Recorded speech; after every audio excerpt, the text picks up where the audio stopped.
नमस्कार दोस्तों, स्वागत है आपका इस ऑनलाइन प्लेटफॉर्म पर जहां रोजाना सुबह 7 बजे आपको राजस्थान करंट जीके के 10 क्वेश्चन मिलते हैं मात्र 15 मिनट में। तो रोजाना एक क्लास जरूर लगाया करें। जो इस यूट्यूब चैनल पे पहली बार आया, चैनल को सब्सक्राइब, जो वीडियो देख रहा है वीडियो को लाइक और अपने दोस्तों के साथ शेयर करना ना भूलें। शुरू करते हैं क्लास, और क्लास का पहला क्वेश्चन।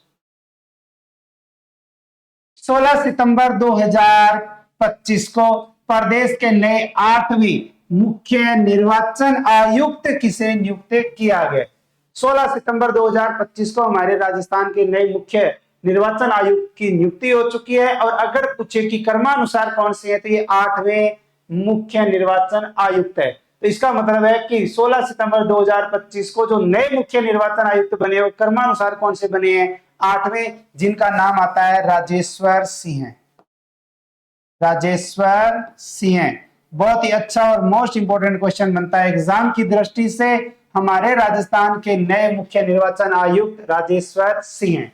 राज्य सरकार ने 16 सितंबर 2025 को रिटायर आईएएस राजेश्वर सिंह को राज्य का मुख्य निर्वाचन आयुक्त नियुक्त किया गया है। इससे पहले थी मधुकर गुप्ता, और मधुकर गुप्ता की सेवानिवृत्ति के बाद ये नियुक्ति दी गई है। तो राजस्थान के अंतर्गत 8वें नए मुख्य निर्वाचन आयुक्त राजेश्वर सिंह। नेक्स्ट, 16 सितंबर 2025 को सुरताल कला महोत्सव का शुभारंभ किसके द्वारा किया गया? कौन सा महोत्सव? सुरताल कला महोत्सव कब किया गया शुभारंभ? 16 सितंबर 2025 को। 16 सितंबर से 24 सितंबर 2025 तक सुरताल कला महोत्सव का आयोजन किया जाएगा, जिसके अंतर्गत 16 सितंबर को हमारे राजस्थान के उप मुख्यमंत्री और उप मुख्यमंत्री आती है राजस्थान की दिया कुमारी। कौन आती है? दिया कुमारी। उप मुख्यमंत्री दिया कुमारी ने अंजना वेलफेयर सोसाइटी एवं राजस्थान कला केंद्र जयपुर के संयुक्त तत्वाधान में 16 से 24 सितंबर तक सुरताल फेस्टिवल का आयोजन किया जा रहा है। तो 16 से 24 सितंबर 2025 तक किसके द्वारा? अंजना वेलफेयर सोसाइटी और जवाहर कला केंद्र जयपुर, इन दोनों के संयुक्त तत्वाधान में सुरताल फेस्टिवल का आयोजन। और सुरताल फेस्टिवल का आयोजन शुभारंभ अगर पूछे तो उप मुख्यमंत्री दिया कुमारी ने किया है। 15 से 25 सितंबर 2025 तक, 15 से 25 सितंबर 2025 तक अम्मान है जॉर्डन। अम्मान जॉर्डन में आयोजित पहली एशियन यूथ चैंपियनशिप अंडर 17, और इस पहली एशियन यूथ चैंपियनशिप अंडर 17 में भारतीय हैंडबॉल टीम में राजस्थान के कितने खिलाड़ियों का चयन हुआ है? तो 15 से 25 सितंबर 2025 तक अम्मान जॉर्डन में आयोजित किया जाएगा पहली एशियन यूथ चैंपियनशिप अंडर 17 का, जिसमें भारतीय हैंडबॉल टीम में राजस्थान से अगर देखें तो 2 खिलाड़ी जो है वो शामिल हुए हैं। अम्मान जॉर्डन में 15 से 25 सितंबर तक खेली जाने वाली प्रथम एशियन अंडर 17 यूथ बालक हैंडबॉल चैंपियनशिप, जिसमें भाग लेने के लिए भारतीय टीम 21 सितंबर 2025 को जॉर्डन पहुंचेगी। इस टीम में राजस्थान के बीआरएस दुष्यंत शर्मा एवं कार्तिक का चयन हुआ है। राजस्थान राज्य हैंडबॉल संघ के सचिव यश प्रताप सिंह ने बताया कि भारतीय टीम में राजस्थान से शामिल बीआरएस दुष्यंत शर्मा हनुमानगढ़ से है, कार्तिक श्रीगंगानगर से। कार्तिक कहां से है? श्रीगंगानगर से। दुष्यंत शर्मा कहां से है? हनुमानगढ़ से। राजस्थान से कितने खिलाड़ी हैं? 2 खिलाड़ी। कितने हैं? 2 खिलाड़ी। दुष्यंत पिवट की पोजीशन तथा कार्तिक गोलकीपर की पोजीशन पर खेलते हैं। ठीक है, हाँ, 2 खिलाड़ी ये नाम याद रखने। नेक्स्ट आता है, केंद्रीय कृषि एवं किसान कल्याण मंत्रालय ने 94 नई किस्मों को अधिसूचित किया है। इनमें से कितनी किस्में राजस्थान की जलवायु के अनुकूल पाई गई है? तो राजस्थान में जलवायु टॉपिक आता है, कृषि टॉपिक आता है। केंद्रीय कृषि एवं किसान कल्याण मंत्रालय ने एग्रीकल्चर की अगर आप तैयारी करें, राजस्थान की किसी भी प्रतियोगी परीक्षाओं की तैयारी कर रहे हैं, तो बहुत ही अच्छा और इंपॉर्टेंट क्वेश्चन बनता है। केंद्रीय कृषि एवं किसान कल्याण मंत्रालय ने 94 नई किस्मों को अधिसूचित किया। इनमें कितनी किस्में राजस्थान के जलवायु के अनुकूल पाई गई है? तो राजस्थान के अंतर्गत जो है वो 11 किस्में जो है वो जलवायु के अनुकूल पाई गई। भारतीय कृषि अनुसंधान परिषद और कृषि विश्वविद्यालयों के वर्षों के शोध के बाद विकसित किया गया है। इनमें न केवल उच्च उपज क्षमता है, बल्कि ये कई रोगों और कीटों के प्रति भी प्रतिरोधी हैं। कुछ सूखा प्रतिरोधी है जबकि कुछ अधिक उपज देने वाले हैं। इसके अलावा कई किस्में ऐसी है जो कम समय में तैयार हो जाएगी। अधिसूचना के अनुसार राजस्थान के लिए उपयुक्त जो किस्में हैं वो आती है आपकी आलू की, कुफरी रतन, कुफरी चिप भारत 1 व 2। प्याज NHRDF के 833 L833 किस्म किसकी है? प्याज की। बेर की काजरी गोला किस्म, काजरी गोला किस्म किसकी है? बेर की। गुजरात फेनल 13 GF 13 ये किस्म किसकी है? तो सौंफ की है। तो GF 13 सौंफ की, काजरी गोला किस बेर की। अगर L883 पूछे तो प्याज की, कुफरी रतन कुफरी चिप रतन भारत अगर पूछे तो आलू की।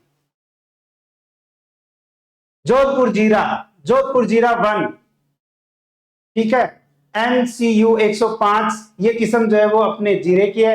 इसबगोल की नई किस्म है प्रताप इसबगोल UI 124। असालिया प्रताप असालिया 1 है USL 15। राज्य वृक्ष है खेजड़ी, खेजड़ी की नई किस्म है थार सोबा, थार सोबा किसकी है? खेजड़ी की। ये बहुत ही अच्छा और बहुत ही इंपॉर्टेंट क्वेश्चन जो है वो अपना बनता है। खरबूजा, और खरबूजे की है थार कस्तूरी किस्म, थार कस्तूरी किस्म किसकी है? खरबूजे की है। थार सोबा खेजड़ी की है। ULS 15 असालिया की है और UI 124 इसबगोल की है। NCU 105 जोधपुर जीरा 1। तो अब आपको ये किस्म याद रखनी पड़ेगी, यानी कि इंपॉर्टेंट है। नेक्स्ट, 4 से 14 सितंबर 2025 तक इंग्लैंड में आयोजित वर्ल्ड बॉक्सिंग चैंपियनशिप में बीकानेर की नुपुर कुमारी ने कौन सा पदक जीता? आयोजित कब से कब तक? 4 से 14 सितंबर 2025 तक। कहां हुआ? इंग्लैंड में वर्ल्ड बॉक्सिंग चैंपियनशिप। कौन सी? World boxing championship. और राजस्थान के किस जिले की? बीकानेर की। खिलाड़ी का नाम नुपुर कुमारी। और नुपुर कुमारी ने अगर पूछे कौन सा पदक जीता तो ये जीता है रजत पदक। कौन सा? रजत पदक। 4 से 14 सितंबर 2025 इंग्लैंड में आयोजित हुई थी वर्ल्ड बॉक्सिंग चैंपियनशिप। बीकानेर की नुपुर कुमारी जिसने जीता है रजत पदक। बीकानेर रेल मंडल की प्रतिभाशाली बॉक्सर है कुमारी नुपुर, जिसने इंग्लैंड के लिवरपूल में आयोजित वर्ल्ड रैंकिंग बॉक्सिंग चैंपियनशिप 2025 में शानदार प्रदर्शन करते हुए 80 किलोग्राम भार वर्ग में जो है वो रजत पदक जीता है। बीकानेर मंडल की खिलाड़ी कुमारी नुपुर टीटी भिवानी ने इंग्लैंड के लिवरपूल एरिना में 4 से 14 सितंबर 2025 तक आयोजित विश्व मुक्केबाजी चैंपियनशिप में फाइनल तक का सफर तय किया और रजत पदक अपने नाम किया।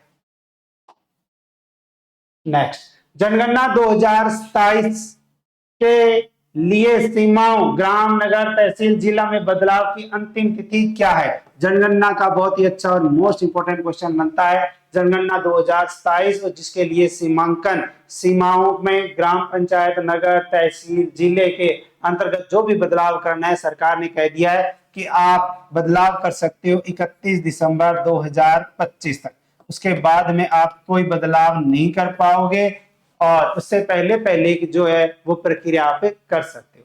तो राजस्थान के मुख्य सचिव है सुभाष पंत, जिनकी अध्यक्षता में 15 सितंबर 2025 को सचिवालय में राज्य स्तरीय समन्वय समिति की बैठक आयोजित हुई थी, जिसमें राजस्थान राज्य के 19 विभागों के प्रशासनिक सचिवों वरिष्ठ प्रतिनिधियों द्वारा हिस्सा लिया गया। इस बैठक में जनगणना की पूरी प्रक्रिया को लेकर चर्चा की गई, जिसके अंतर्गत उन्होंने बताया कि इस बार जनगणना पूर्णतः डिजिटल स्वरूप में होगी। कौन सी है? डिजिटल, जिससे तहसील और गांव स्तर का डेटा शीघ्र रूप से संकलित होगा। इस डेटा के विश्लेषण से विभिन्न विभाग अपनी योजनाओं और कार्यक्रमों का क्रियान्वयन अधिक प्रभावी ढंग से कर सकेंगे। श्री पंत ने कहा कि केंद्र सरकार के निर्देशानुसार संबंधित सभी विभाग ये सुनिश्चित करें कि जनगणना प्रक्रिया के दौरान किसी भी प्रशासनिक इकाई की सीमाओं में परिवर्तन नहीं किया जाएगा।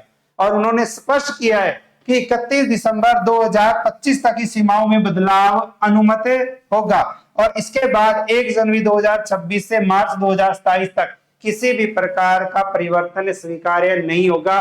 तो स्पष्ट किया 31 दिसंबर 2025 तक ही आप सीमाओं में बदलाव जो है वो कर सकते हैं, अनुमति दी गई है। उन्होंने निर्देशित किया है कि संबंधित विभागों को 1 दिसंबर 2025 से पूर्व उक्त प्रक्रिया पूर्ण कर लेने हेतु आवश्यक कार्रवाई की जानी है। यानी कि संबंधित विभाग को 1 दिसंबर का जो है वो समय दिया है। उन्होंने इसे राष्ट्रीय दायित्व बताते हुए सभी विभागों से समन्वय के साथ कार्य करने का आह्वान भी किया। नेक्स्ट, प्रदेश में आयोजित शहरी सेवा शिविर के अंतर्गत यदि कोई व्यक्ति 2025-26 तक अपनी लीज राशि एक मुश्त जमा करता है तो उसे ब्याज में कितनी छूटें मिलेगी।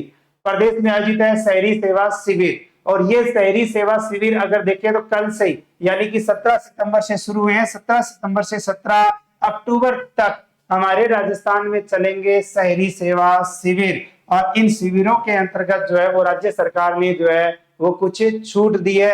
आपके राजस्थान की जियोग्राफी के अंतर्गत उद्योग टॉपिक आता है, और अगर हम देखें तो ये शिविर जो आयोजन किए जा रहे हैं इनकी हर एक बात जो है वो आपके लिए इंपॉर्टेंट रहेगी।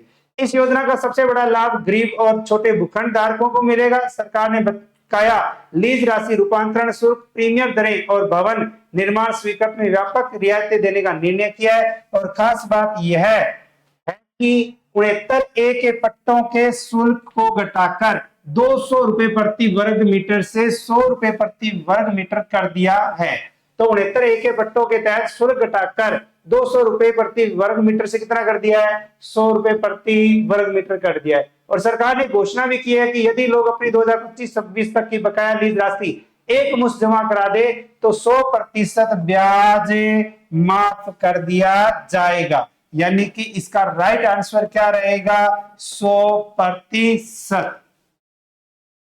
वही 31 दिसंबर 2025 तक फ्री होल्ड प्रमाण पत्र लेने वालों को बकाया राशि में 60% तक की छूटें दी जाएगी। 31 दिसंबर 2025 फ्री होल्ड प्रमाण पत्र बकाया राशि में 60% की छूट। इसके अलावा क्या क्या प्रावधान है, क्योंकि आगामी प्रतियोगी परीक्षाओं को देखते हुए ऐसे ही एग्जाम में क्वेश्चन आएंगे या आने की संभावना है।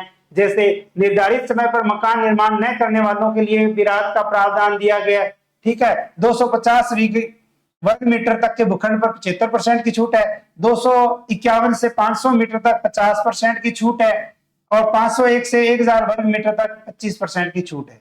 इसी तरह प्रीमियम दरों में भी कमी दी जाएगी। 100 वर्ग मीटर तक 25% की छूट, 101 से 200 वर्ग मीटर तक है 15% की छूट। और राजस्थान सरकार ने घर बनाने वालों को भी बड़ी सुविधा दी है। क्या दी है, G1 मंजिल तक मकान निर्माण की स्वीकृति पर भवन मानचित्र शुल्क में 50% की छूट होगी, और नक्शा स्वीकृत शुल्क घटाकर केवल 30 रुपए प्रति वर्ग मीटर कर दिया है। तो नक्शा स्वीकृत शुल्क घटाकर केवल 30 रुपए प्रति वर्ग मीटर कर दिया गया है। आवासीय भूखंडों के लिए भी क्या किया है, उप विभाजन व पुनर्गठन शुल्क में 75% की राहत दी जाएगी, दी गई है।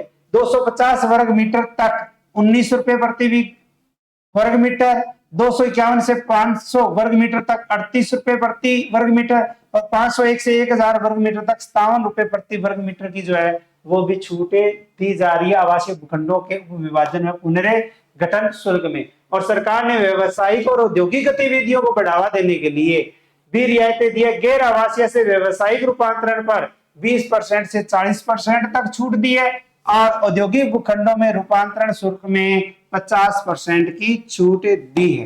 तो औद्योगिक भूखंडों में रूपांतरण शुल्क में सरकार ने कितनी, 50%। नेक्स्ट, राजस्थान महिला निधि योजना। राजस्थान महिला निधि योजना के तहत प्रदेश की ग्रामीण महिलाओं को 1.5% सालाना दर पर कितना लोन मिलेगा, कितने फीसदी सालाना दर पर, 1.5% सालाना दर पर। कौन सी, राजस्थान महिला निधि योजना। और इस योजना के तहत राजस्थान सरकार जो है वो राजस्थान के अंतर्गत देगी 40,000 रुपए का लोन। प्रदेश की ग्रामीण महिलाओं को 1.5% सालाना दर पर लोन मिल सकेगा। इसके लिए राजस्थान महिला निधि योजना को नेशनल कोऑपरेटिव डेवलपमेंट कॉर्पोरेशन से 3,000 करोड़ रुपए की ऋण सुविधा प्राप्त की है। महिलाएं 40,000 रुपए तक का लोन 48 घंटे में ले सकेगी। 40,000 रुपए का लोन मिलेगा, मान लो 48 घंटे के अंतर। तो आप देख लो 2 दिन के अंतर्गत जो है आपको 40,000 रुपए का लोन मिल जाएगा। जबकि इससे अधिक राशि का लोन 15 दिनों में स्वीकृत हो सकेगा। इससे ज्यादा की अगर ऐसी राशि चाहिए तो 15 दिनों में। योजना के अंतर्गत सरकार द्वारा महिलाओं को ऋण पर ब्याज अनुदान दिया जाएगा। राजस्थान महिला निधि योजना प्रदेश के सभी जिलों में लागू है, सभी जिलों में लागू है। इससे करीब 4 लाख एसएल समूह व करीब 45 लाख ग्रामीण परिवार जुड़े हुए हैं। इसमें गरीब, निराश्रित और वंचित महिलाओं को प्राथमिकता दी जाती है। डिजिटल आवेदन और न्यूनतम कागजी कार्रवाई होने से प्रक्रिया बेहद सरल है। यह राशि महिलाओं को सूक्ष्म उद्योग, कृषि, पशुपालन, छोटे कारोबार और सामाजिक आवश्यकताओं के लिए आर्थिक सहायता उपलब्ध करवाने के लिए प्रयुक्त होगी। तो उद्योग कौन सा है? सूक्ष्म उद्योग है। नेक्स्ट, 4 से 6 अक्टूबर 2025 तक अंतरराष्ट्रीय ज्योतिष महासम्मेलन का आयोजन कहां होगा? 4 से 6 अक्टूबर 2025 तक, ये तो हमारे राजस्थान के अंतर्गत जैसलमेर में होगा। कहां होगा? जैसलमेर में होगा। तो राजस्थान में स्वर्ण नगरी जैसलमेर में आगामी 4 से 6 अक्टूबर 2025 की अवधि में अंतरराष्ट्रीय ज्योतिष महासम्मेलन का आयोजन किया जाएगा। सीमा ज्योतिष एवं वास्तु अनुसंधान केंद्र जोधपुर और श्री कृष्णा ज्योतिष शोध संस्थान जयपुर की ओर से संयुक्त रूप से आयोजित होने वाले 3 दिवसीय कार्यक्रम में विख्यात ज्योतिषाचार्यों का सम्मान किया जाएगा और ज्योतिष की विद्या में पारंगत विद्वान आपस में सूत्रों का आदान प्रदान भी करेंगे।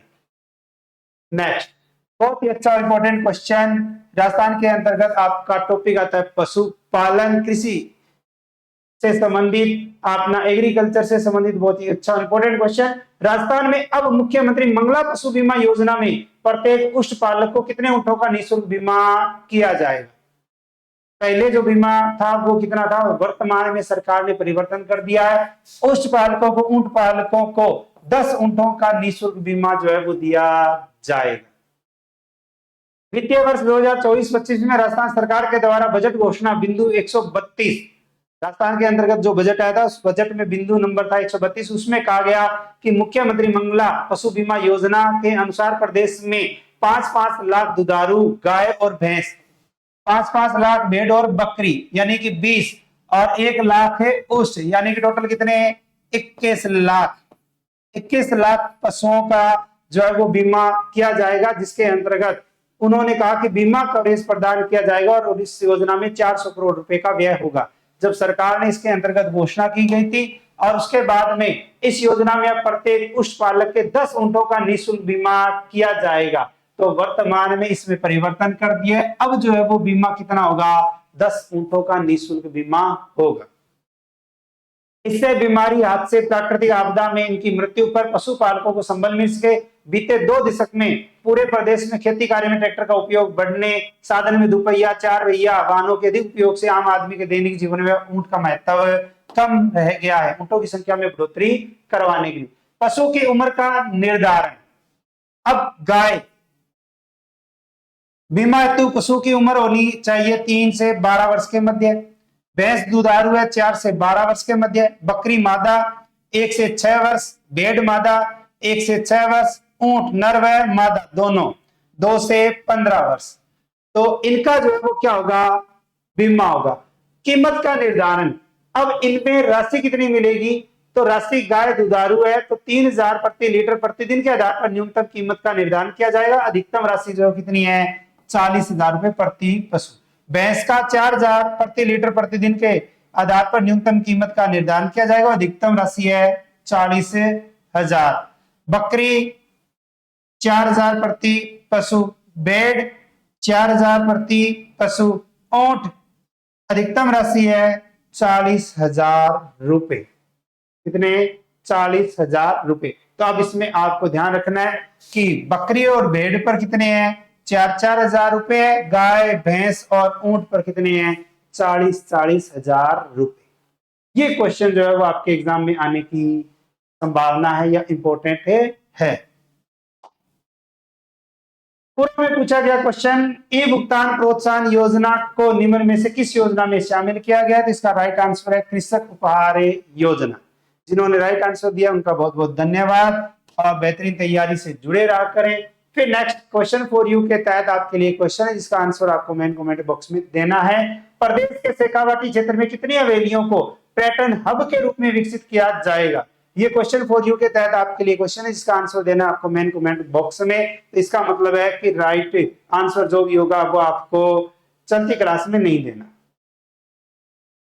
रीट मुख्य परीक्षा क्लासरूम से लाइव और रिकॉर्डेड बैच 799 रुपए के अंतर्गत, और इस बैच में 500 रुपए का एमसीक्यू बैच और 300 रुपए की टेस्ट सीरीज वो भी इसके साथ फ्री है।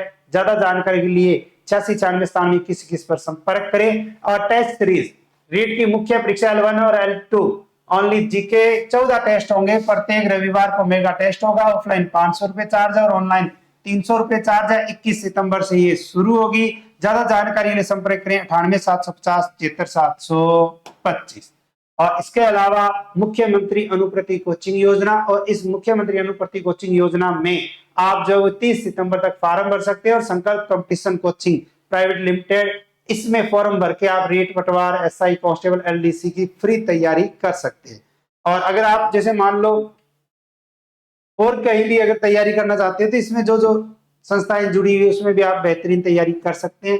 ठीक है। और इसके अलावा संकल्प पब्लिकेशन श्री गंगानगर की सभी पुस्तकें मार्केट में उपलब्ध है, जिसमें ब्लैक बुक होगी, रीट मुख्य परीक्षा है, सेकंड ग्रेड है, पीटीआई है, सीईटी है, चतुर्थ श्रेणी कर्मचारी, कृषि पर्यवेक्षक, ये सभी किताबें आपको मार्केट में उपलब्ध है। अगर आपको मार्केट में कहीं नहीं मिल रही है, आपके आसपास कोई बुक स्टोर नहीं है, तो आज ही डाउनलोड करें संकल्प ऐप, और संकल्प ऐप को डाउनलोड करके आप घर बैठे ये किताबें मंगा सकते हैं। तो अपनी तैयारी बेहतरीन करें। ठीक है। रोजाना क्लास लगाया करें। क्लास अगर अच्छी लगी है तो क्लास को लाइक और अच्छे अच्छे कमेंट जरूर करना। और निःशुल्क कोचिंग के लिए जो है वो आप फॉर्म भर सकते हैं, फ्री में, आपका कोई चार्ज नहीं लगेगा। तो मिलते हैं कल सुबह 7 बजे नए 10 क्वेश्चनों के साथ। तब तक राधे राधे, जय श्री श्याम, जय श्री कृष्णा, जय हिंद, जय भारत।